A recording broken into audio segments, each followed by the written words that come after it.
নমস্কার। আজকে আমি টিচার্স ডে উপলক্ষে একটি আবৃত্তি করে শোনাবো। ভালো মেয়ে ঠিক কাকে বলে জানো? ভালো ছেলে মানে কি? তুমিও বলবে সহজ প্রশ্ন। মাপকাঠি একটি।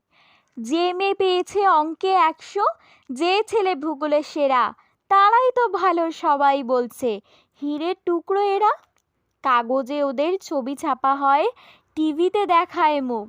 ওদের জন্যে আমারও তো ভাই, আনন্দে ভরে বুক। তবু কেন জানো তোমাকে বলছি, দেখে শুনে পাই ভয়। শুধু এত এত নম্বর পেলে কি ভালো ছেলে মেয়ে হয়?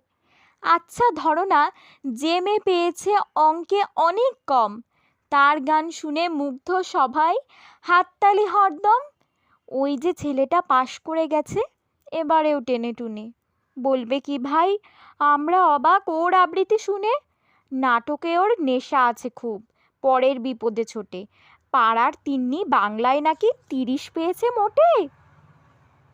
কিন্তু মেয়েটা খেলাধুলোতে 10খানা গায়ে নামি। সত্যি বলো তো, তুমিও বলবে ওরা নয় কেউ দামি। চাই যে অনেক ইঞ্জিনিয়ার, চাই আরও ডাক্তার, পাশাপাশি চাই শিল্পী, খেলুড়ে স্নেহময়ী সিস্টার। কম নম্বর পাওয়া ছেলেটাই কারিগর বলে আজ, দেশটা গড়তে ওরও হাতে দেখো কত দরকারি কাজ। পরের দুঃখে কাতর যে মেয়ে মুখটি করেছে কালো, কম নম্বর পেয়েছে বলে কি বলবে না ওকে ভালো?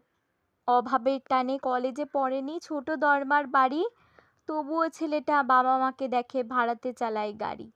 তাই বলছি কি শুধু নম্বরে হয় নাকি মাপকাঠি?